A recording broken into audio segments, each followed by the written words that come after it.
Okay, we are live.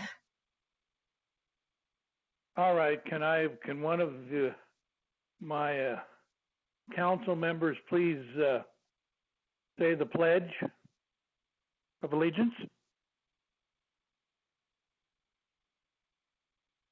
Don't everybody all volunteer at once.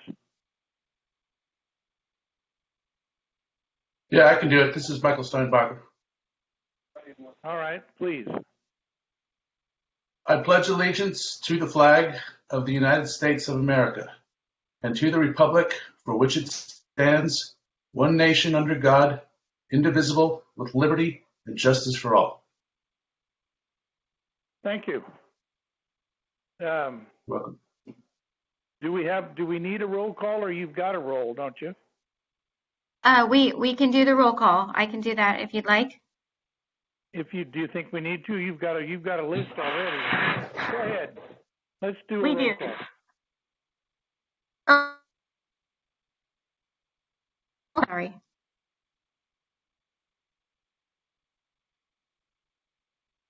Member Baronic? Here. Member Eddy? Member Labrie? Yes. Member Papalardo? Yes. Member Salmon? Member. I got an email. I'm sorry, I got an email from Mr. Salmon, and he had a conflict. Okay. Member Shower? Member Shanks?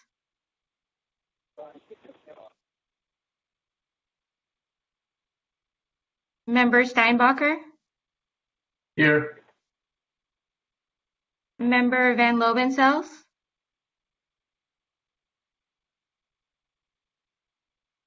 Oh, I'm sorry, I had you muted. Member Van Lobensel's? Here. Testing. 1, 2, 3, 4. Member Waterhouse? Okay, and you have a quorum? Did I hear Amelia?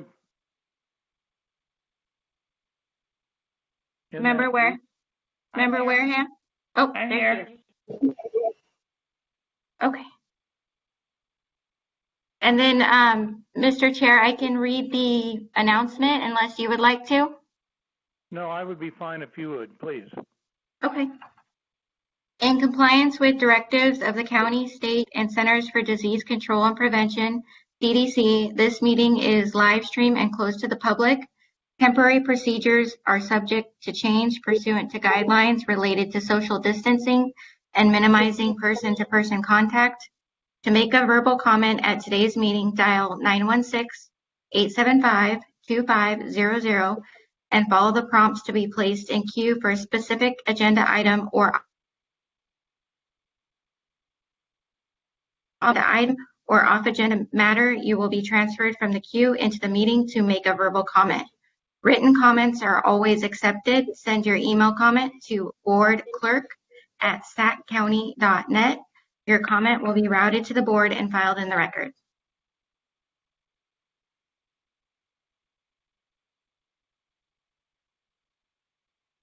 All right, thank you very much.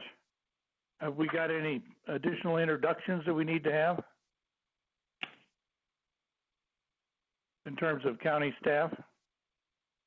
This is Leanne Moffett. I was going to introduce staff in the context of each item since we have a slightly different set of people. Okay. Okay, then I'm looking at the CPAC announcements. Is there anything that should be brought up at this point in time?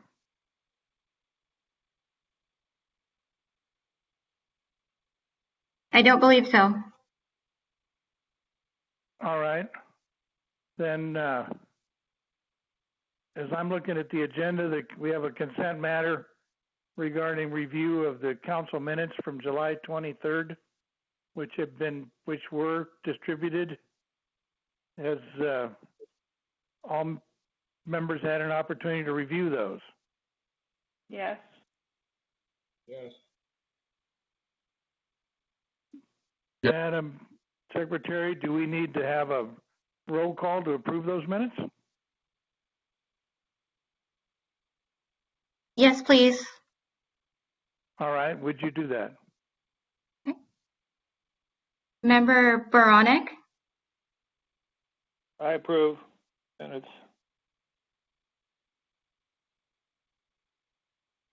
Member Baronic, Yes. Member Eddy, absent. Member Labrie, Yes. Member Papalardo, I was there. okay. Member Salmon, absent. Member Shower, absent. He's absent. Member Shanks, absent. Member Steinbacher,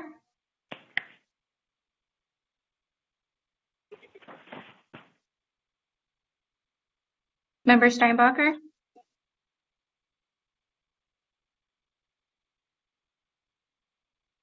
Member Van Lobenfels, Yes. Member Yes. Wareham, Yes. Member Waterhouse, absent.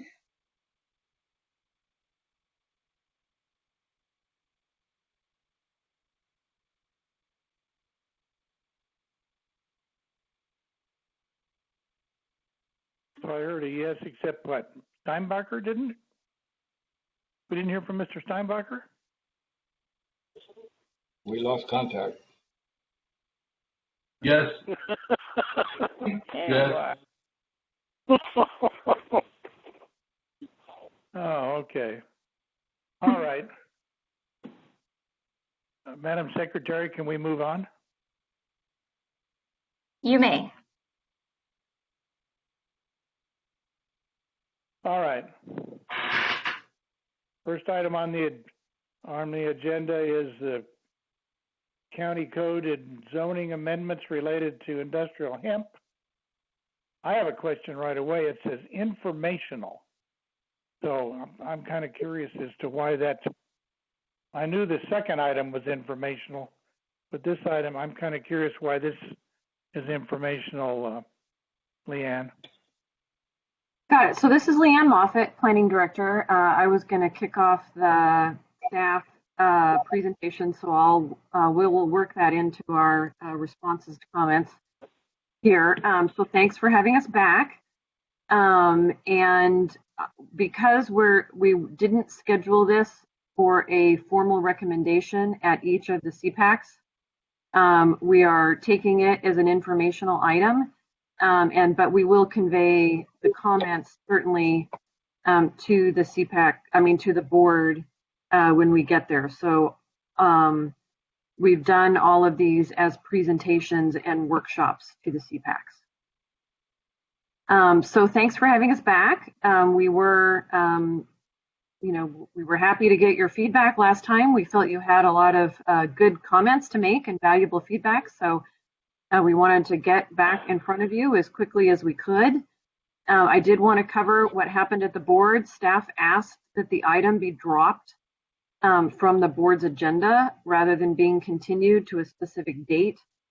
So we don't have a board hearing date to come back on in order to give us enough time to develop revisions and get feedback. From the staff perspective, we do have some level of urgency. The board had adopted an interim ordinance. That interim ordinance expires on August 20th of this year and cannot be further extended. So as of that date, it is legal to grow hemp in the county without any restrictions in the absence of this ordinance. Part of our processing is going to require us to go back through the Planning Commission based on the extent of the revisions that we are proposing. So we're probably looking at getting in front of the board in probably 3 months, I would guess, maybe a little less. So maybe late October, early November before we're in front of the board. Probably November more likely, I would think. Staff think otherwise. I also meant to introduce the staff that are here on this item. So myself, the planning director. We have Chris Flores, who's the county's agricultural commissioner. It's the same group who was in front of you last time. We have Wendy Hartman, who's the principal planner over the zoning administration team. And then we have Mark Michelini, who's been one of the key staff on this. And then Jessica Brandt is also on the phone, but she's really here for the accessory dwelling unit item. So just as a brief intro, I'm going to have staff really talk about the content of the changes that they've made to the ordinance. I did want to clarify that from our perspective, I think there were some comments from the CPAC about doing more of a community or an ordinance that was more community specific or different from the various communities. Staff does think it's the right thing to make this ordinance a countywide basis. That is how we do county code amendments typically, not on a community basis. So we are working on an ordinance that both addresses at least some of the member concerns, but we do intend for it to be sort of a countywide approach. So that sort of covers the intro remarks that I was going to make before handing it off to Mark. Commissioner Labrie, do you have any questions on any of those introductory remarks before we get into the content of the ordinance? Well, I've gone through it, so I'm sure others have too. So I have, more specifics. I think that the one thing that has, come to my mind, and okay, it's a countywide ordinance. I think that it's important to note that all of the Delta is in a floodplain, which wasn't the case a while back. And so, I think that's probably something that should be put into the mix as this thing moves forward, particularly when we start talking about processing. Got it. I think it's more that we felt that the comments that you had were relevant to other areas as well. You had comments about odors and processing and, wineries and event centers and things like that. And it's, you're not the only community who has those. So we thought that it was appropriate for us to think about those types of issues as they may apply to other geographies as well. And then we were going to have Mark walk through the proposal for everyone. So let us know when you're ready for that. Yes, let's go ahead, and then we can get down to specifics after he gives his summary. Perfect. Thank you.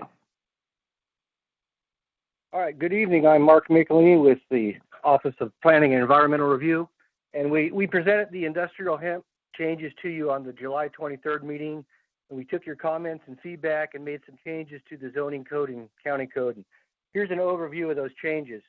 So first, we increased the minimum lot size from 20 acres to 40 acres, and the land has to be AG zone property. We also specified the setback measurements in the county code, basically where to measure from, so we didn't have any issues about knowing the distance.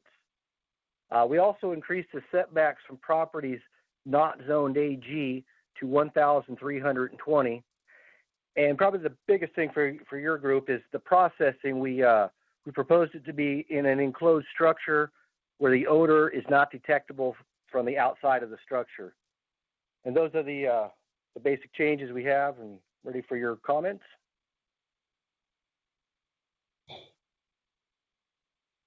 Yeah, this is Topper. I have a question.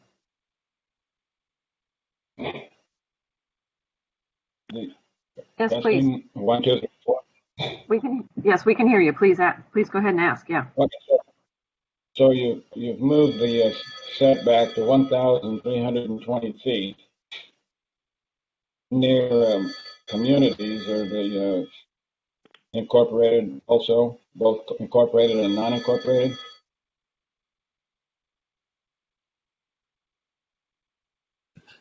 This is Wendy Hartman. Yes. That is correct. So if a property is in a city, an adjacent county, or within the county, and the property is not designated as agricultural land, so all of the little townships in the Delta, the setback from those properties would be 1,320 feet. So then that leads me to, go ahead.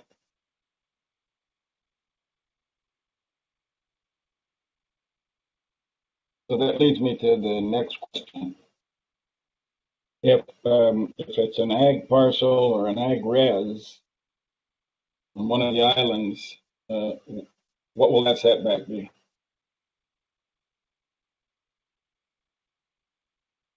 If it's agricultural res, then it's still the 1,320. If it's an AG property, then the setback is different. Correct me if I'm wrong, Mark, but that was the 600 feet from the grow area to an adjacent resident when it's agriculture to agriculture. Yes, that's correct. On mute. How is that? And my question is that, you know, in terms of those development standards, where does that get, if it shows up as a permitted use, where does that get enforced?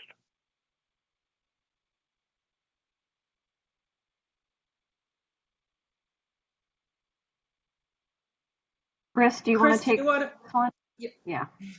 Do you guys want me to answer that? Yes, this is please. Chris. Okay. So the enforcement part of the ordinance is mostly with the Ag Commissioner's office. We would be aware of every single legal hemp cultivation site in the county. So they would be required to get a license through the Ag Commissioner's office. We would know exactly where the planting site would be. They would be required to get an operator ID from the county, from our department, for pesticide spraying. And we would also be handling all the registration paperwork that the state requires. And so, mostly the enforcement is handled through the Ag Commissioner's office. The growers are required to submit security plans to the Ag Commissioner's office. That's in state regulations. They're required to, if the planting has to be destroyed, they're required to submit destruction plans to the Ag Commissioner as well. There's a lot in state regulation that we don't have any control over, but it's there to protect our land use. Well, but I don't hear anything indicating that in that process there's any local input at all. The licensing is the local input. The licensing is the local community is what I'm talking about, or neighbors or anything like that. So once this would be in place, in terms of any problem, once they're 1,320 feet away, even if that is a downwind problem, which is exactly what we went through not that long ago with a different operation. I mean, there is no opportunity for any local input unless this went through some kind of a use permit process, right? That is correct. If they meet the standards, if standards are adopted by the Board of Supervisors and they meet those land use standards, and they would be able to grow by right without any public comment hearing.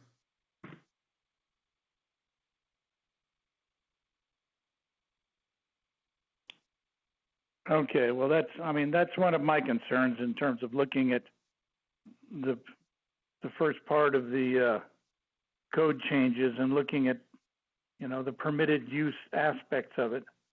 I mean, to some extent, there ought to be some way, something to where you could deal with a circumstance like we just went through over off of Herzog Road and the dog food operation. Because basically that's with the way this is set up, they could come into those facilities and we haven't gotten to processing yet, but they could go to processing. So Chris, this is Leanne. So the permit is an annual basis, right? Yeah, that's correct. So the license and the registration both is an annual license and registration. They have to do that. Yeah, something like a use permit is a one-time process. If you receive legitimate complaints about lack of compliance, I assume you'll take that into account the following year when it goes to issuing another annual permit? Yeah, so they would have to be, so especially if we're talking about processing, and if they're not compliant with the standards that are set in place, then they would need to be compliant in order to be issued a subsequent license. So that's nice. We have that yearly review. If they're a bad actor, then we don't need to issue them a license. This is Amelia. I'm sorry.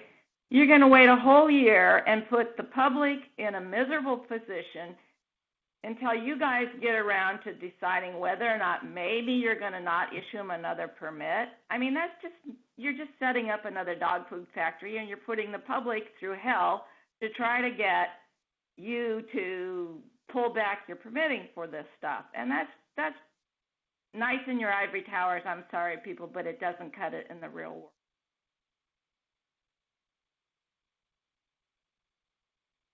And then my second question is, you're talking about you're going to enforce all this stuff for the people that play by the rules and put in their permits and, file all the necessary paperwork. But what are you going to do to enforce or unenforce the people that don't play by the rules?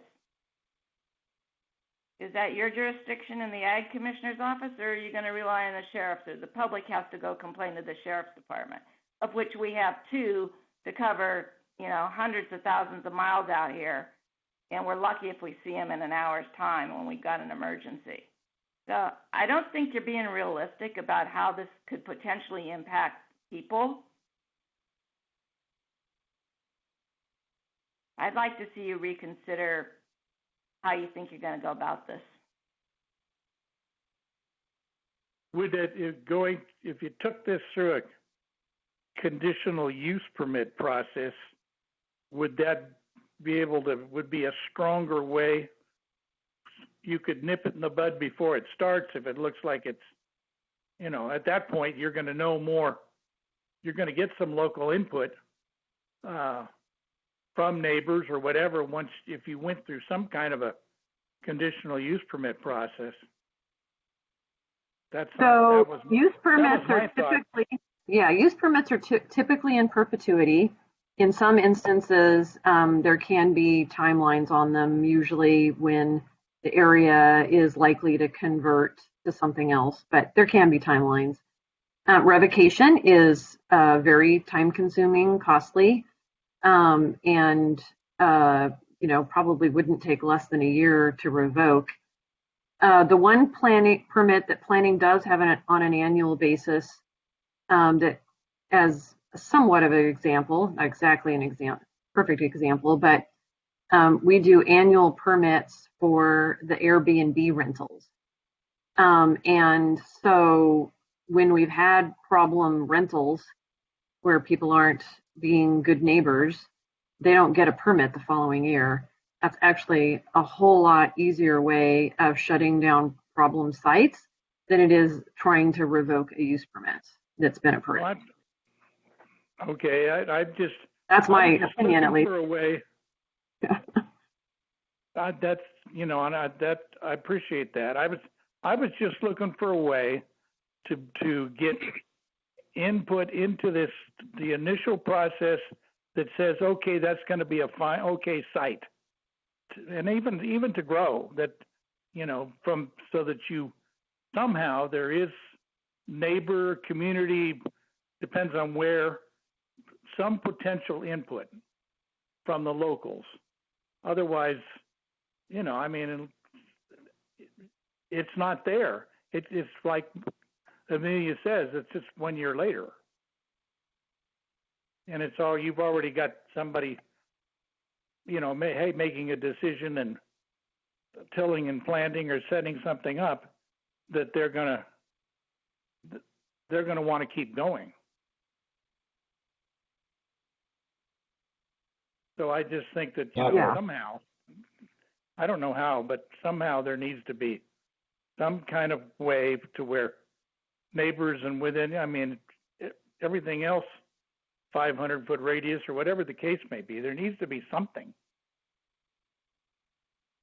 Yeah, part of the issue with it is, I don't know how that would practically work. It takes, 6 months or more to get through a use permit process. If you were doing it annually, you would never get a use permit by the time you have to start on your following one the following year. Well, it did, pardon me for interrupting, but it did, as I heard the description of what all is involved with this, there's a lot of other regulations and things that the applicants have to comply with. So the use permit really only deals with whether that's, as I see it, that's a suitable location. Aside from that, there sounds to me like there's plenty of other things to shut them down aside from that, regulatory wise. Hey, Leanne, this is Chris. Yeah, please. I just wanted to mention that when the Agricultural Advisory Committee heard this item, one of their main concerns was that if we required a use permit for this, for the growing of hemp, that it would be precedent setting for other ag operations. So like dairies, any kind of operation that has any kind of odor associated with it. It could be poultry farms, dairies, hog farms. There's a variety of them out there, and they have odor year round. They were really concerned that this would be precedent setting if we required a permit. That other types of ag operations on ag zone land in the county would then also fall in the category because we're mitigating for odor. So I just wanted to put that out there because that was the ag, comments from that committee.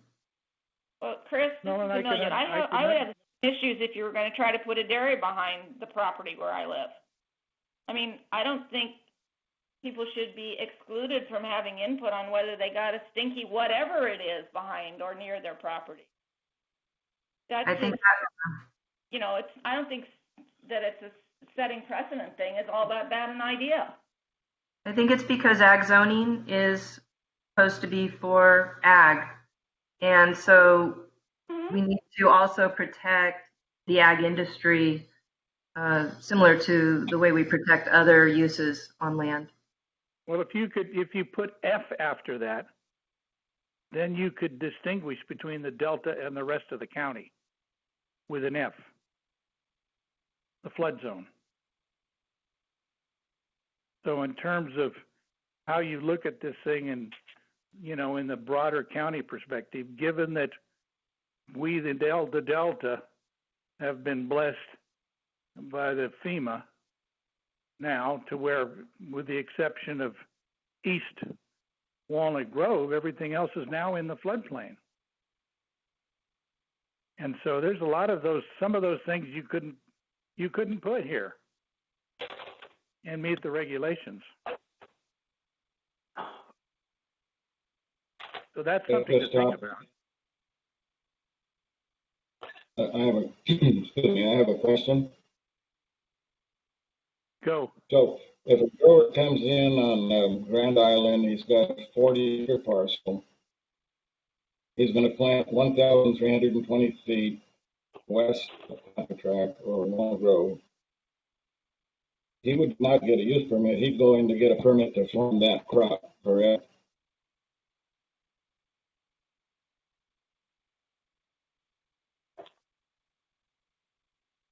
Chris or Mark, can you answer that? I'm sorry, was that Topper? Yes. Yeah, so we have to get a permit to farm each one of our crops, and January 1 is kind of my target date. So when I go in to see you and I write down hemp, 1,320 feet west of Walnut Grove, and I have it on an acre park, give me a permit to farm it.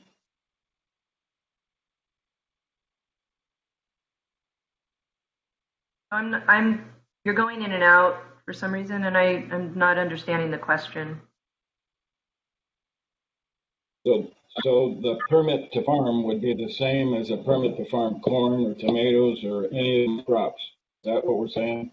Oh, okay. So yes and no, right? Because hemp is being regulated much more strictly than any other crop in the state. So they do have a lot more regulations to comply with at the state level and at local levels typically. Some counties, though, Topper, like El Dorado County, they are allowing hemp to be grown like any other crop. They don't require any kind of anything. So if it's ag zoning and you can grow a vineyard on that property, you can grow hemp. And you don't have to notify anybody other than registering with the state. San Joaquin County is allowing hemp to be grown 1.2 miles from Walnut Grove on ag zoned property, minimum parcel size 20 acres, with a lot less setback than what we're proposing. Sutter County is looking at, no, not Sutter, sorry, Solano County is working on an ordinance currently that would possibly allow hemp to be grown in the southeast portion of their county, which includes the Delta area. And they'll probably be looking at setbacks, but allowing it to be grown on ag zone land, minimum parcel sizes. And so it's all across the board. Some counties are allowing it just to be grown. Sutter County does not have an ordinance, and they allow it to be grown anywhere, ag zoning. They allow it on small parcels, ag res. And like I said, we're actually, I've looked at the surrounding counties, and we're actually proposing a lot more strict standards than those currently. So it's just all over the place, you know. So like the reason I'm asking that question is because if in year one, the community has a problem. My neighbors have a problem with it. When I come back on year two and I have my maps and I say I want to plant hemp in the same field that created a problem last year, what do you have to do that would protect the community?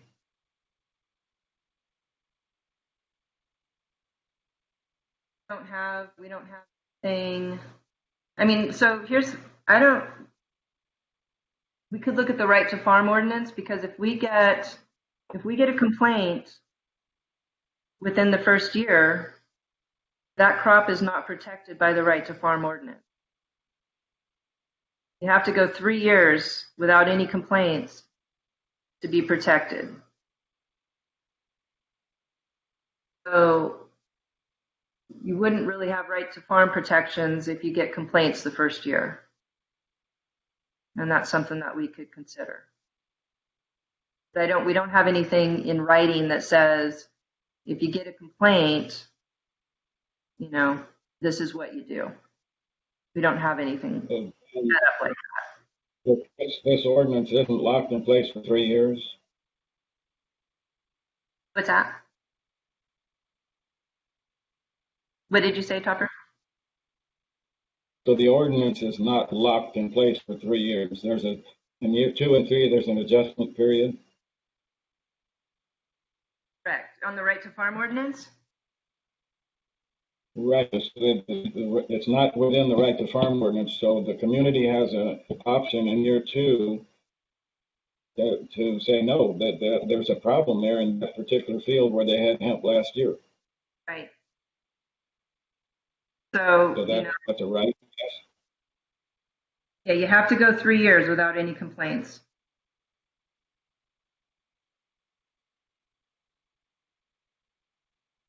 And how does the public know they have the opportunity to complain about this and who to complain to? when they have a problem with it. Yeah, they usually find my office pretty quickly. Get complaints on all ag-related items. If it's an agricultural operation, they typically, they can call 311, and I think the county will send them to our office, to the ag commissioner's office.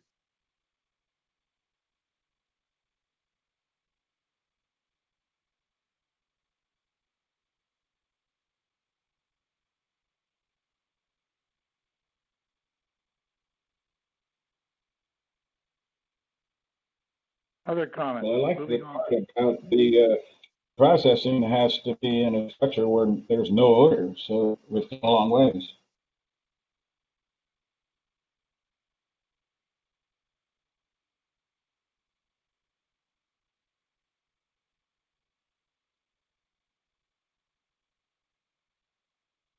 What was that? I missed that.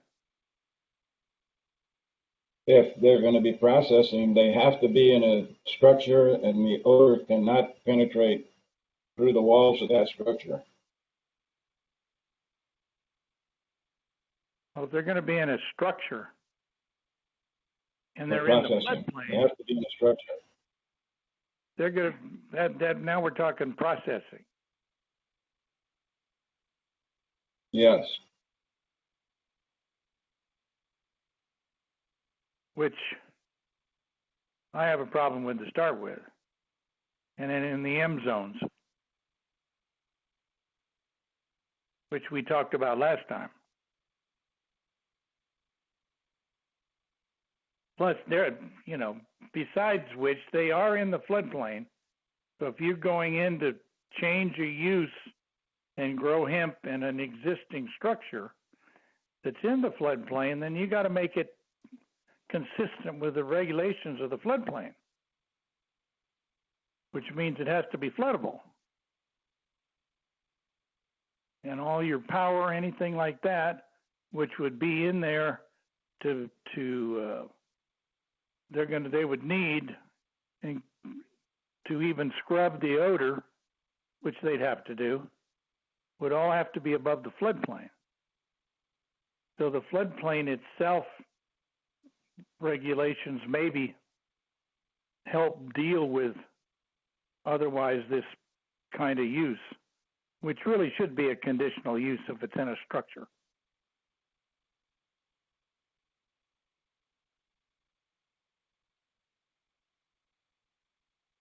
But that's only I for think processing. That's not. Go ahead. That's only for processing. It's not for growing and the odor when it blooms. Right. That's right. That's right. The odor is the earlier issue. The processing is a different side of that.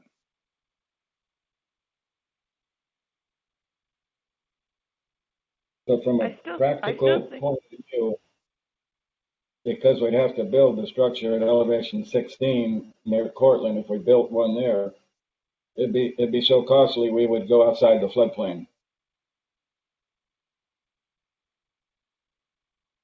Yeah, I mean, it's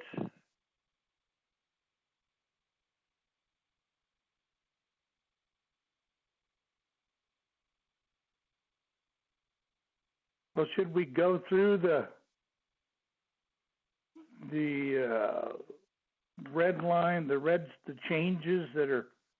Anybody want to look at those? That we're talking about some of them now, but into the proposed changes in the code relating to industrial hemp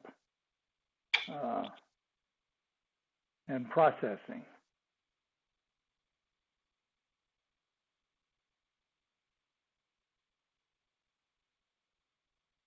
Well, I like the changes for processing because before it didn't have to be in an enclosed structure.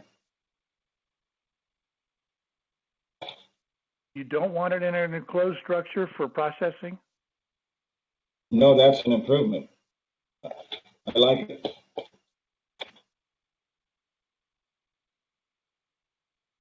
No, it is, but I'm not sure I want to see it in M2 and M1 zones,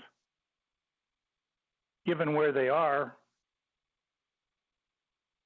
That's M2 all the way to Justy's on Thornton Road.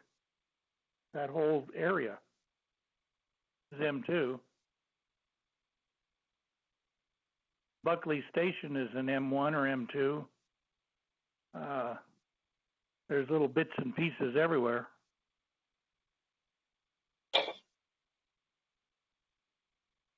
But I get the impression that it can be if it's in a structure, it doesn't have to be in an M1 or an M2 zone either. Is that correct?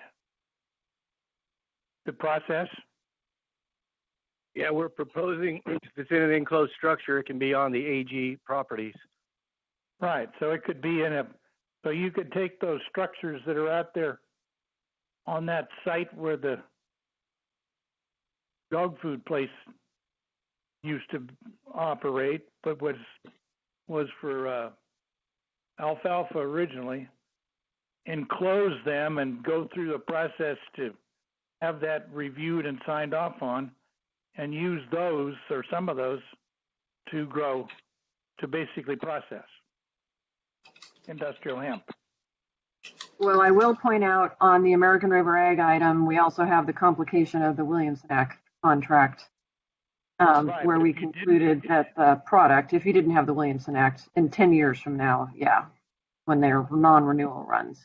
Yeah. Right, or they could go out on a 5-acre piece west of Walnut Grove,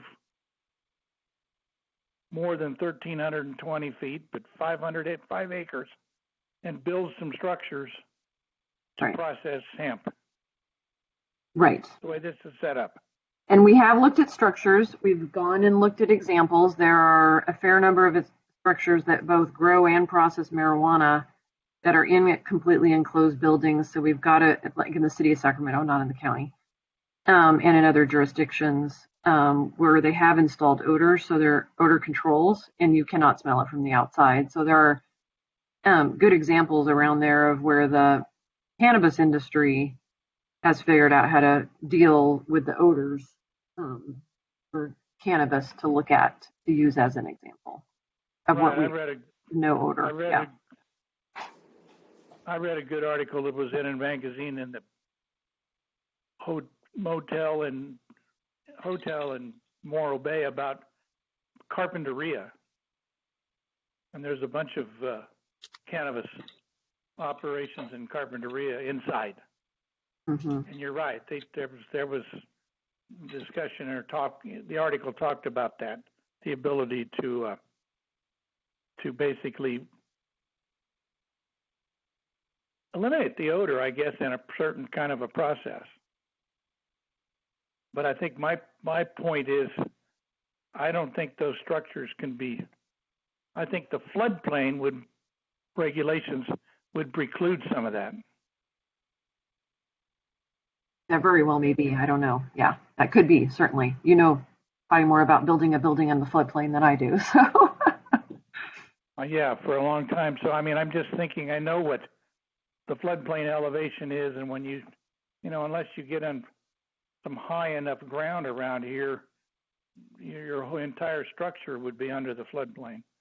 And you can build industrial structures in the floodplain, but they have to be floodable. The flood so they'd have to be set up.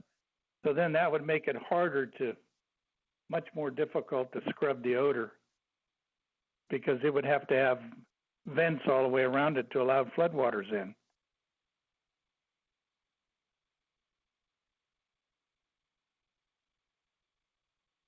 This is Brad Papalardo. I want to get back to what Gil was talking about in the beginning, and that was how come we're like down the road, we're getting notice of what's going to happen and why we can't give input in the beginning instead of waiting till a year or 2 years later to go, oh, that didn't work out. I mean, if I were representing an applicant who wanted to get a use permit, I want a little more finality than what you're suggesting.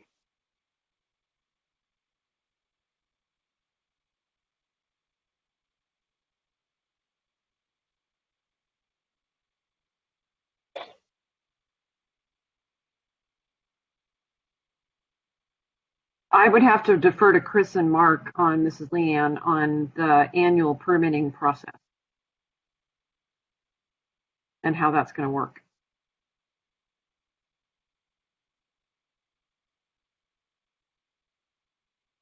So this is Well, I wouldn't want my clients spending a lot of money to build these things and then have someone later on say, no, it doesn't work. I think you make a really good point about the risk that the grower would be taking.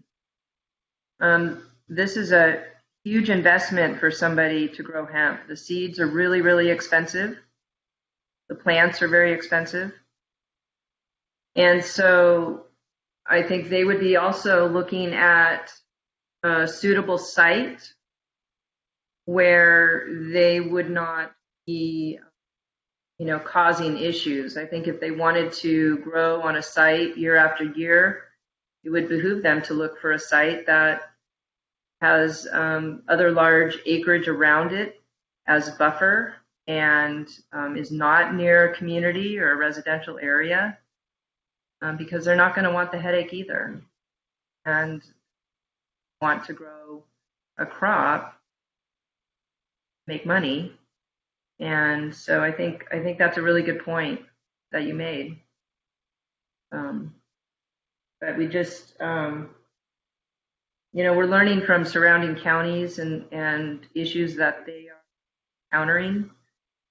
But there's also surprisingly a lot of grows have not had issues, and the odor is there, depending on where it's located and the factors around it. It's there for a couple months. He's getting low. Can I switch over?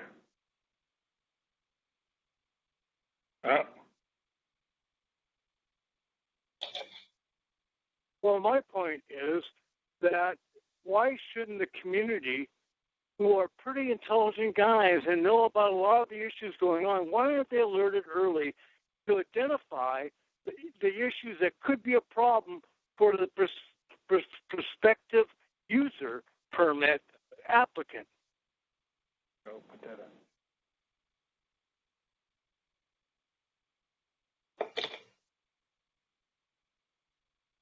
Back to that use permit question. And Leanne, you can chime in, but so far the county doesn't require a use permit for dairies. It doesn't require a use permit for these other ag operations that have odor issues. And so it goes back to, do we create that precedent and require a dairy in ag zone land to come in and get a use permit? And are they going to do that in Sacramento County? Or are they going to close down shop and move to some other state or county? Well, as I look at primary processing of ag products, which is in part of this ordinance, before you make the changes to deal with the hemp operation, you wouldn't have dairy isn't in there, nor is live. But you're adding, the amendments actually add livestock and some other stuff into it. So I'm not sure whether maybe other things would apply in what you're talking about, and that may be a different ag zone. Got it. So the key comment there, Gil, is that you cannot do by right other ag processing in the ag zone. So that is a specific concern, that we're being more lenient here than we are with other ag processing. I think that's what I hear you saying. Well, yeah, and the thing that kind of jumped out at me was the change or the crossing out of the word crop, which focuses on plants grown for food, and changes it to commodity, which so there's a significant change taking place within that primary processing of ag products to deal with hemp that actually picks up some other things. So I'm kind of, I think that's maybe going above and beyond. And then if you go on down to sensitive receptors, since I'm looking at that page, I think that some of the sensitivities that we're talking about are really not, not within that sensitive receptor identification. So, it says not limited to, but still, we had individuals that, on a single basis or single household that had issues with the operation on Herzog. And that really, it's kind of not here in terms of being part of the sensitive groups unless you're sick or old or ill or a child or something.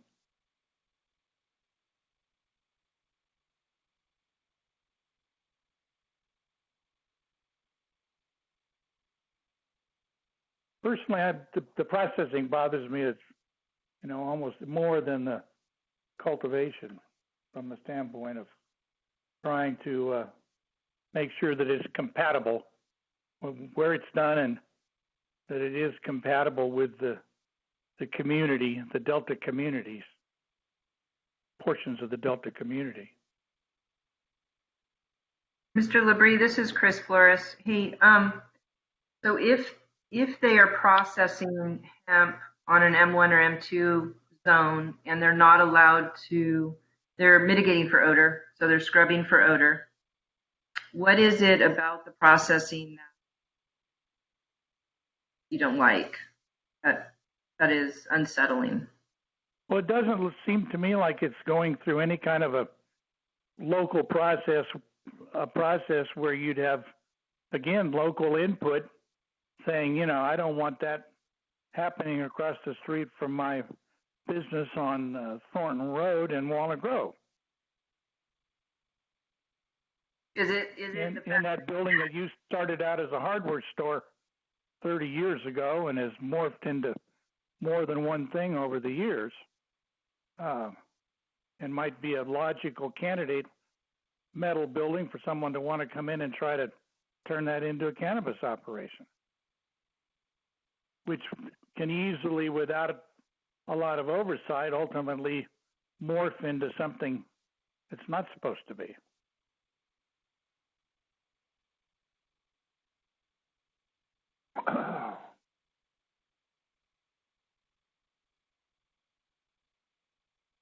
And as I see it, it's basically a permitted use in an M1 or M2. Brad Pappalardo again. I would like to add that where is the community input? Where is that happening before it happens? And what help does that do? People are spending a lot of money to do this without this idea that it might be successful. I just don't get it. I don't get why the community can't make an input, and I don't understand why you want to avoid us.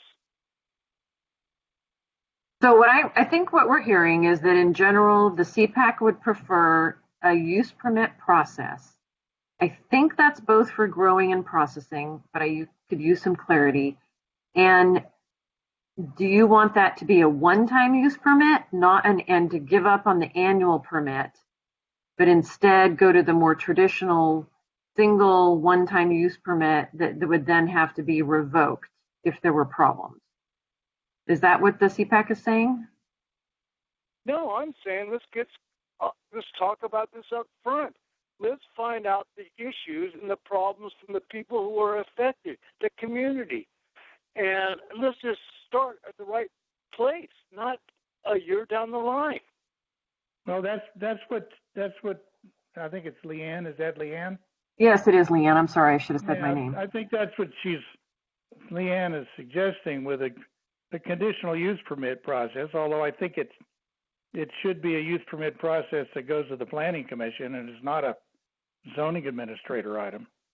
so that there's a different thing with community input. But then the question is, the standard process, once you get it, unless you don't meet the conditions, is there. But it seems to me like there are some other things, like what Topper was talking about, that might come into play that would then raise questions about that use permit. Depends on what conditions are in there. This is Amelia. I would vote for having to get a use permit every year.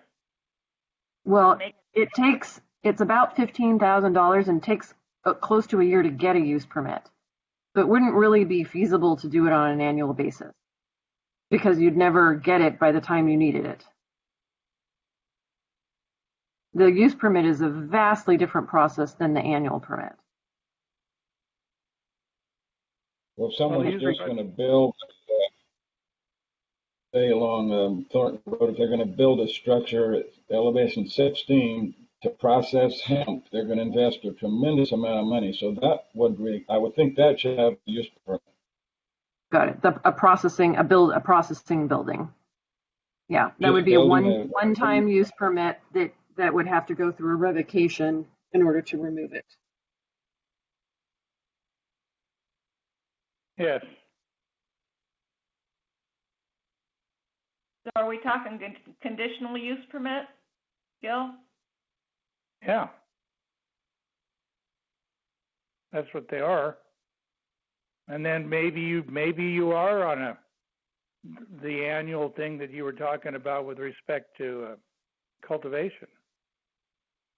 Yeah, I think the cultivation, you would leave it as a 3-year trial period, and you could go to the ag commissioner and say, hey, that field is just nailing our community with those terrible aromas, and then we have the option of getting rid of it.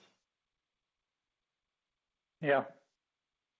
Yeah, I mean, Gil, you have your concerns about processing. I have my concerns about odor. I don't see why we want to set the public up for another American River Ag situation and make them go through hell to get rid of them.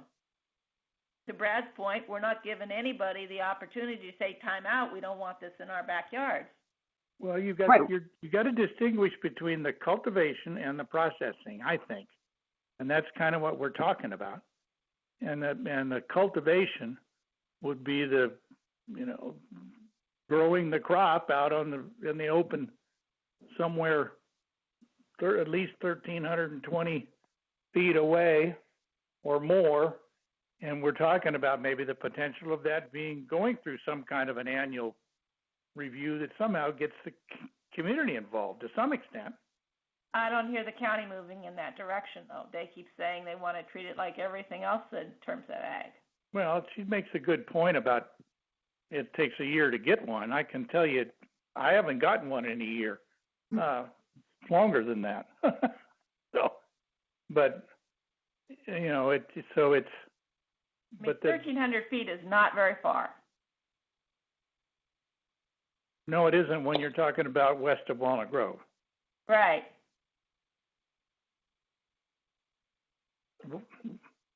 West of West Walnut Grove. Right.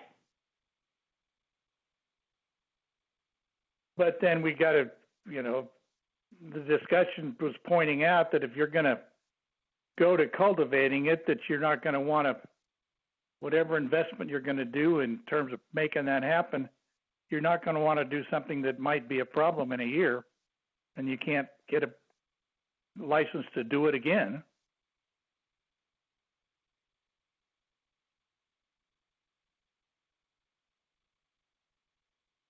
And again, Brad Poplar, to Gil's point, is it works both ways. What about the people who are applicants wanting some idea of whether they're going to get a chance or not?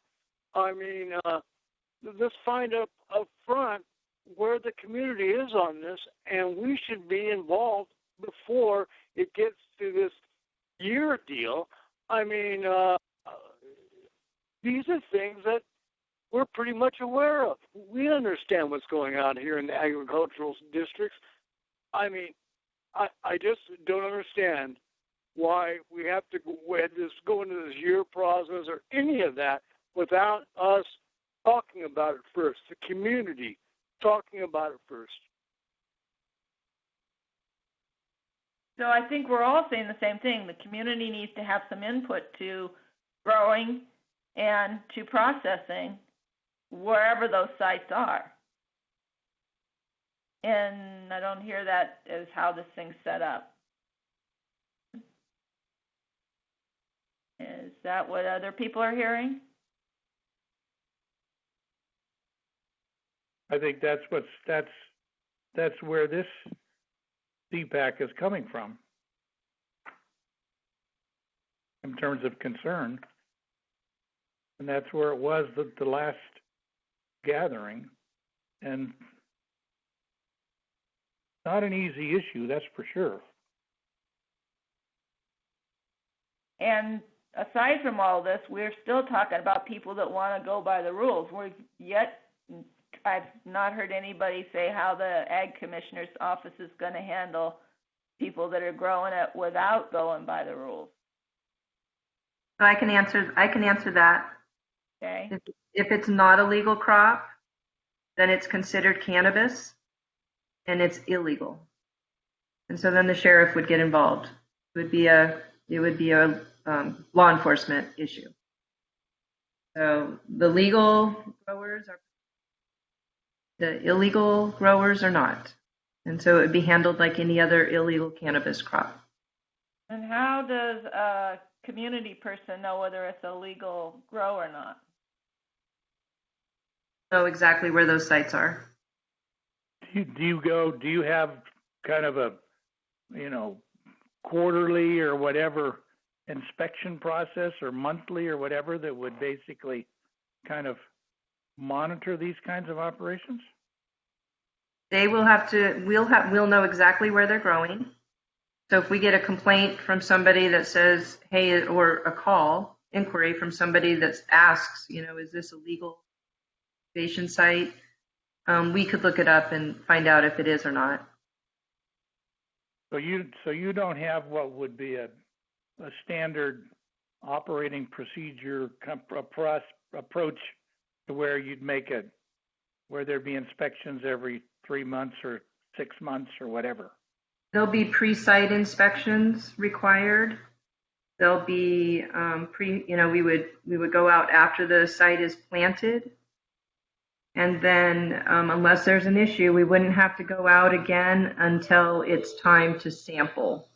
And then my office would be responsible for the sampling of the crop to test it for the THC levels. So we would, and it's a pretty quick, growing crop. So would be in touch with the grower pretty frequently.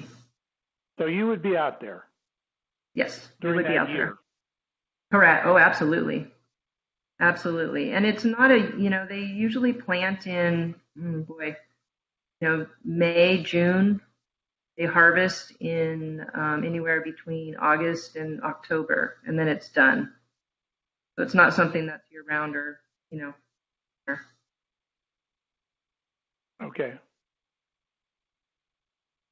So they harvest when it's the hottest part of the year. They harvest in the fall.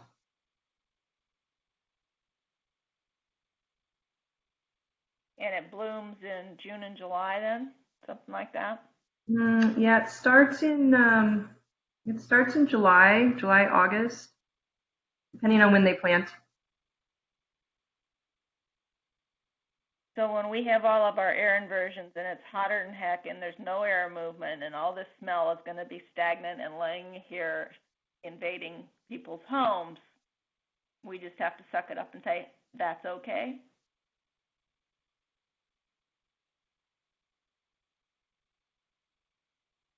I have not been out to a grow, and I'm planning on doing that this year. I'll go through. We just went up to a grow was that a couple weeks ago, Mark? And the hemp plants had flowers on them. and you couldn't smell it at all. So that was July. But I don't, we'd have to go out, and I know there's odor associated with it, and I know it can last a month or two. I just don't know how extreme it is.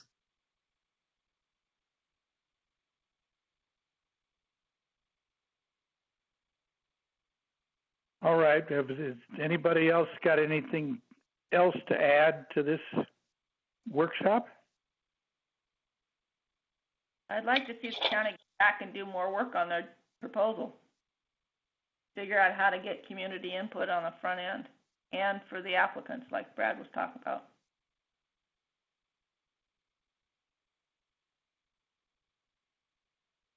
Okay, so this is Anybody Leanne again. Yeah, go ahead, go. Sorry.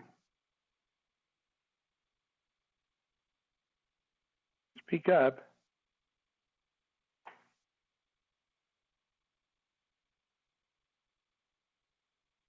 Well, I get the impression, or I'm hoping, Leanne, that we might see, if this is workshop, that we might see this again before it goes to the board?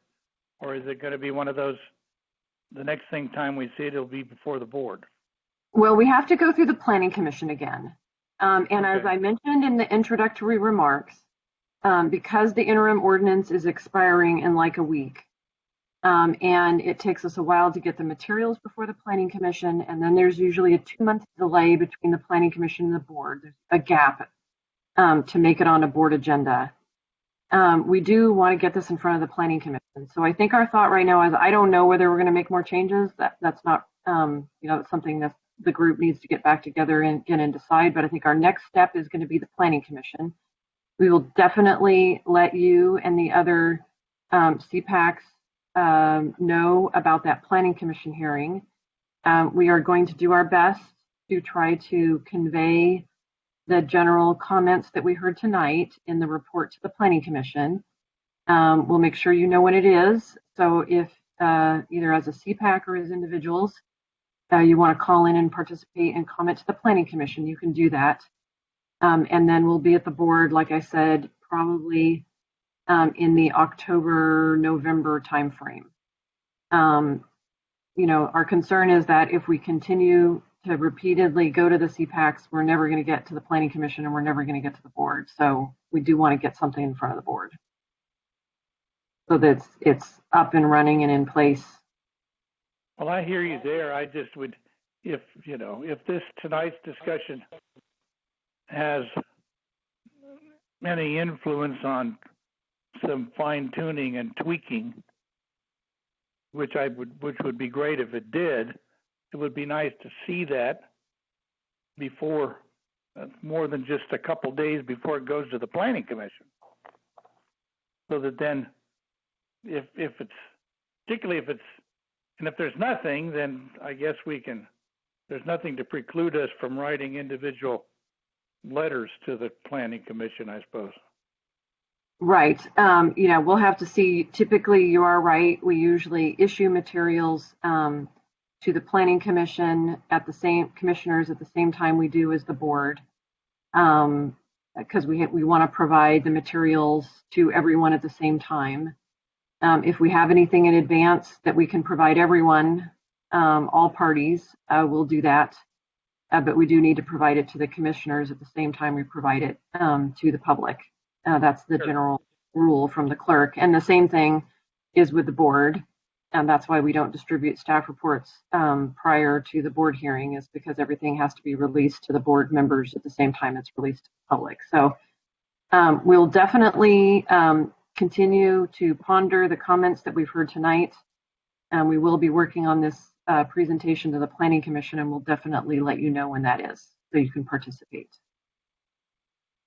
All right, thank you. I assume that'll be a Blue Jeans platform as well. I wish you'd go to Again, Zoom. I would like to add that it really is upsetting that CPACs are, you can't run your life without getting CPACs involved because you can't get things done. Well, is that our problem or yours? Yeah, I agree, Brad. I think if in the future you would provide information to the CPACs earlier so there's more time to give feedback, you wouldn't be up against the wall like you are now, Leanne. So, Okay, yes. you know, your lack of acting earlier makes a problem for us, and now you don't have enough room to accommodate requests. So that becomes our problem and not yours, and that doesn't sit well. Okay. Hopefully that'll change going forward. It would be nice if it did.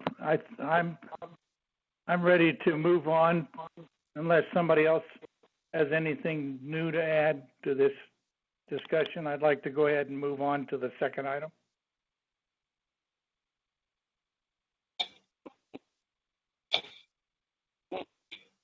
This is the clerk. I just wanted to let you know that we did not receive any public comment on this item. On the second All right, one? thank you. On the second one? Or the first one? We have not, as of yet, we have not received any public comment at all for any of the items. Thank you. Mm-hmm. All right, shall we go ahead and listen to the accessory dwelling issue, which probably doesn't affect us too much down here, but we need to know what's going on. All right. Do you need to introduce the item, Stephanie, or can I just start?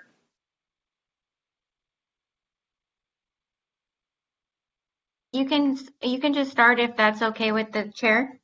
That's fine with me. Okay. Good evening. This is Wendy Hartman again.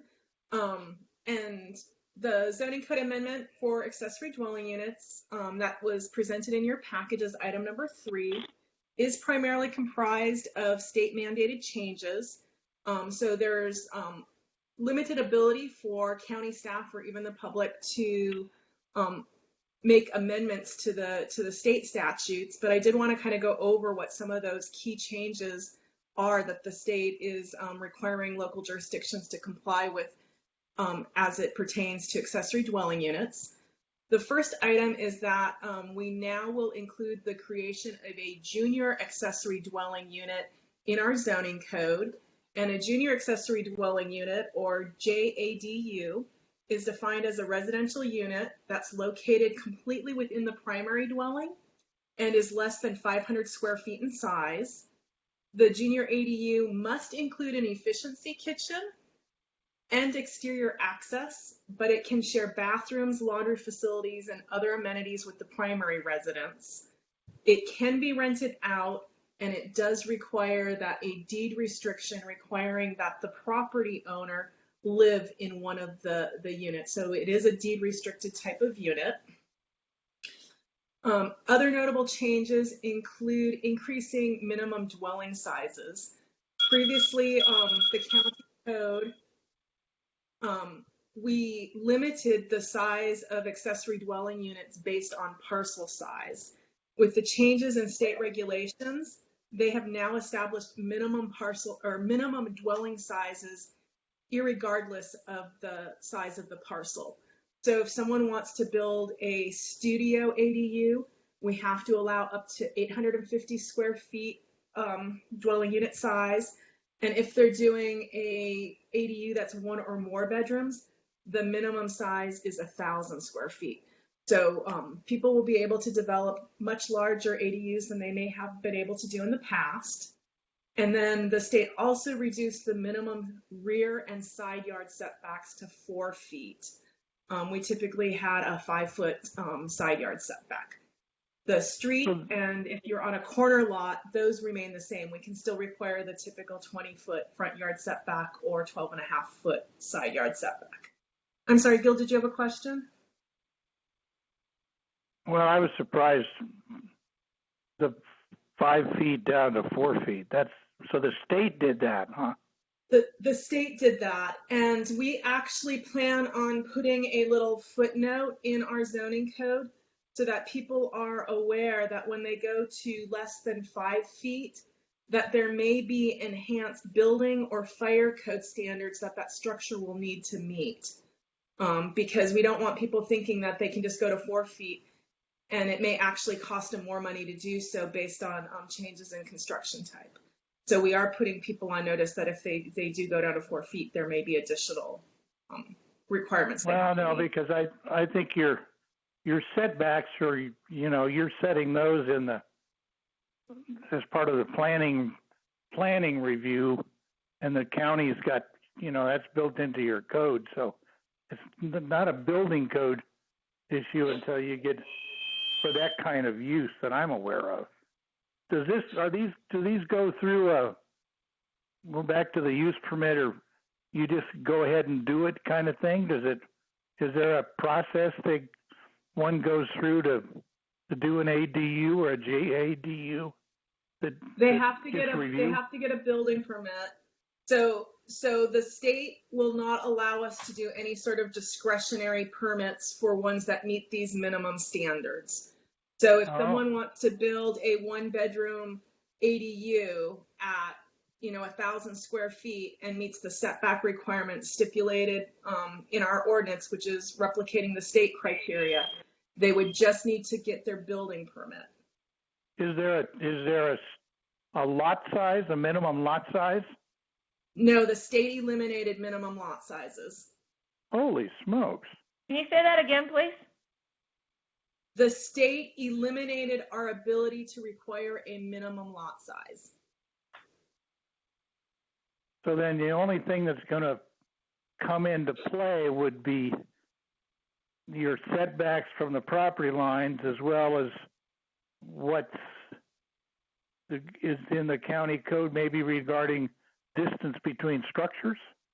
If they're independent, or are they going to be, you tie them together, then it's a different deal. Is that correct? So if the ADU can be either attached or detached. If it's sharing a wall, then we consider it attached. Yeah. Yeah. But Okay. the size limitations are still based on the number of bedrooms. So you can take these current lots that are only 40 feet wide, and I don't even think they're 5,000 square feet total, and shovel in something like these now onto those things. What happens in, maybe I guess this isn't an important subject, but, what happens out in the street and in terms of parking and all those other things that they're so miserable now because of everybody's got to have a car. Yeah. What do you do? If you can't regulate them, or you can't look at it at all, then that becomes an even bigger problem.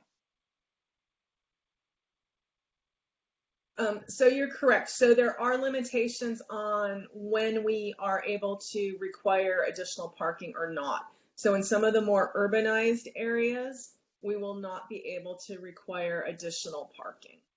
Oh, wow. Mm-hmm. In areas in the Delta, it would, if someone was to do one in the Delta, it would be like one parking space for the ADU. So you are correct. In the more urban areas, yeah, it could be an issue. It could create some unintended consequences that the local jurisdiction does not have control over. So what happens? Ms. Topper, I have a question. Okay.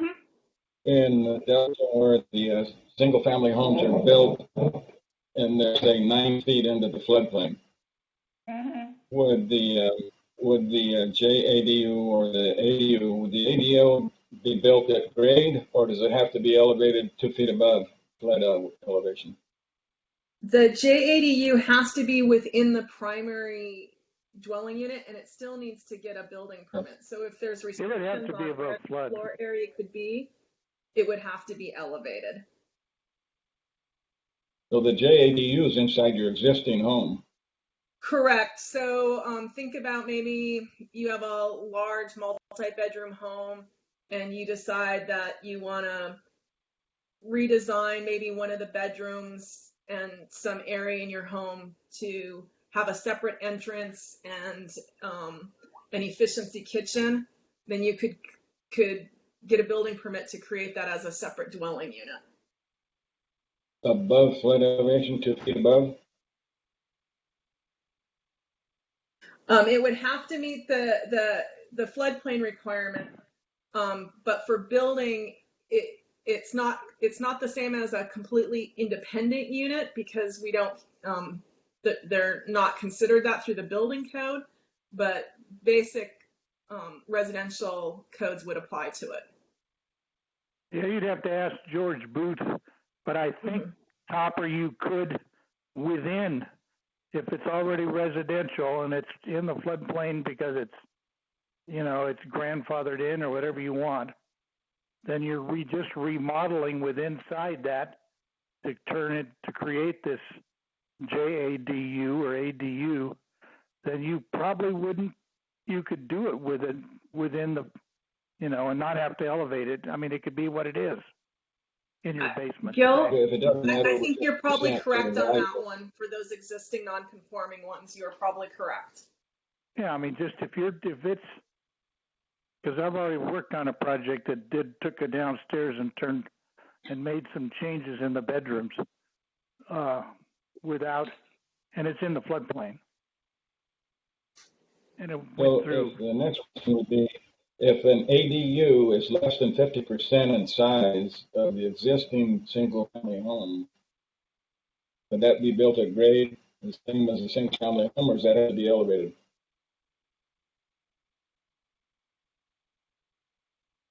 I would have to confirm with George Booth about that.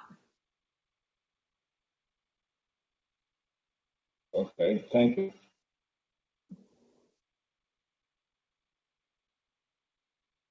But that's a good question. Okay, so let me go back to other changes that we're proposing.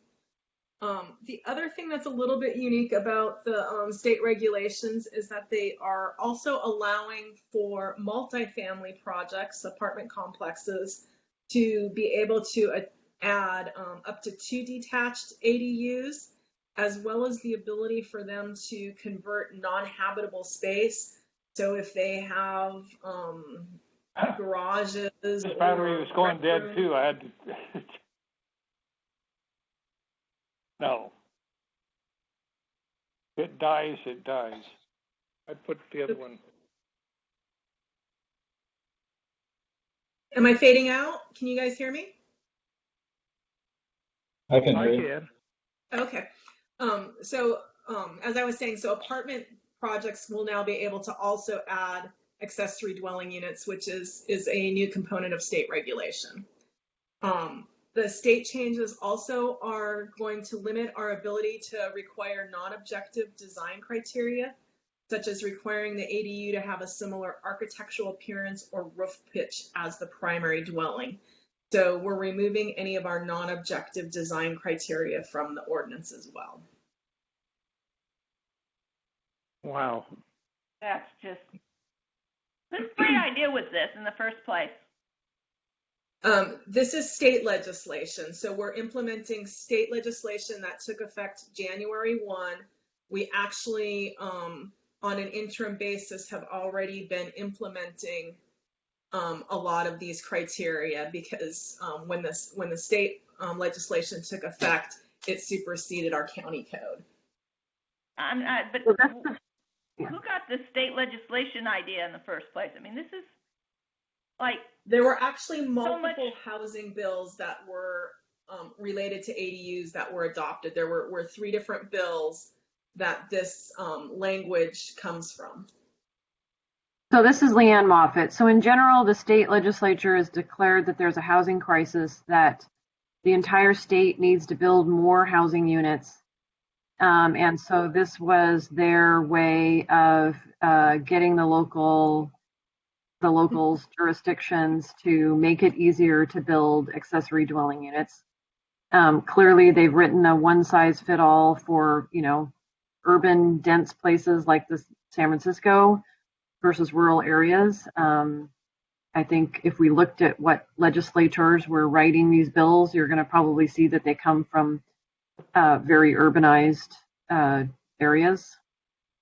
But yeah. What's the point of having a community development plan and CC&Rs and all the things that go into, you know, take your pick, any development they're putting into Lodi or Elk Grove or anywhere else, if you can come along and build some kind of crazy building that doesn't match anything that's already there? I mean, there's no brain power in that kind of decision, in my opinion. Why do they do that? I mean, if it's going to there, at least have it match the rest of the architecture of the house. You're just going to have, you know, a hodgepodge of all sorts of weird things. They've really made it a priority to push the construction of housing of all types. And that doesn't preclude having housing if as long as it's consistent with the design of the existing homes in the development. Right. Well, clearly in our prior local version, we did have that requirement, but we're not being allowed to continue that. I would say that the one thing that still is a little bit of benefit is that they did not reduce our ability to require the front yard setback. So hopefully in most situations, these units will be behind the primary. There could be instances where someone has a really wide lot where they could be side by side, but. Well, that's good though. You're going to need that 20 feet to park all the vehicles. Yeah, we don't allow you to put your car in your front yard setback. Sorry. No. No, but they'll just park their cars on the lawn. Yeah, that's right. It's going to happen. Well, I think since this is a state law, there's not much we can do about it. No. The one component that is in the package that is not a state law has to do with some minor changes to our accessory structures. So currently we have a lot of restrictions on the number of plumbing fixtures that a detached accessory structure can have. And because of those restrictions, it has prevented folks from, say, having a pool house or some sort of workshop where they want to have a full bathroom and maybe, you know, a wet bar or some other plumbing fixture. And so we're removing the restriction on the number of plumbing fixtures you can have, and also allowing the ability for someone who maybe does not want to have a full accessory dwelling unit detached from their house with a full kitchen, bathroom, and everything, to have just a guest dwelling if they so choose. But the guest dwelling, we're proposing that it be limited in size, 500 square feet or less. You can only have one such structure on your property. It's not intended for regular habitation. It's for when you occasionally have guests come and stay the night, or it's your pool house or workshop type structure. And the only restriction that keeps it really from being an ADU is that we would not allow it to have cooking facilities. So they put a microwave in and they're done, and they got a same facility and a hot plate.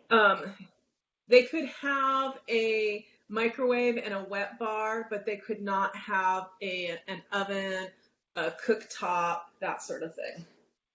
They could not have a full kitchen.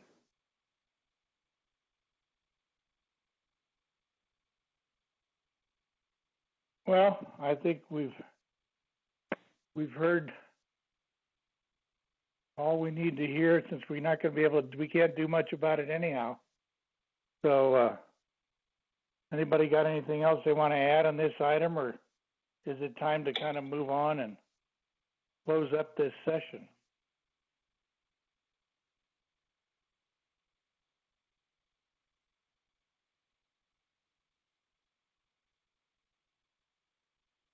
Hearing no comment, then can we move on to miscellaneous matters to see if we have anything to bring up?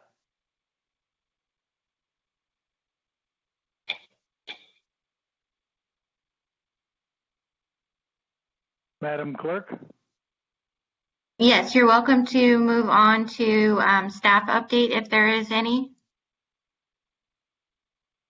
So yes, on the staff update, Gil, I assume you were monitoring the board yesterday. I know you were interested in weighing in on the CPAC proposal. That item was not heard by the board. It ended up being continued to next Tuesday. I believe it is going to be scheduled in the afternoon. I would encourage you to check the agenda to confirm the time. I think it's going to be at 2:30, but I am always hesitant to confirm that until the agenda is published. And I will be working on asking the clerk to send another reminder to all the CPACs, given that the date changed and folks might have been trying to call in. And the prior hearing item went very long, so the board wasn't able to consider that item yesterday. I know, I felt sorry for the board. My business manager had it on listening to it. That was one long item. Yeah. What did they finally do on that? I don't even know.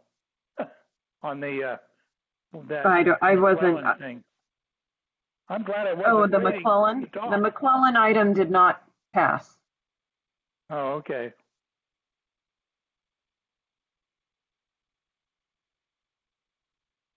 All right. Any council member comments?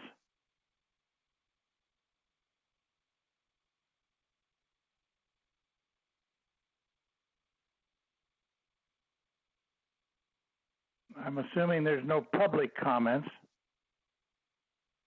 That's correct. We have not received any public comments. All right, then do I need a motion to adjourn? You don't, it's not required, but if you want to, you can. Well, if it's not required, then I'm going to close the meeting.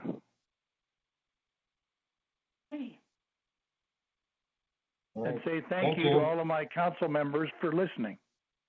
Thank you. Thank you. Thank you, Leanne. Thank you.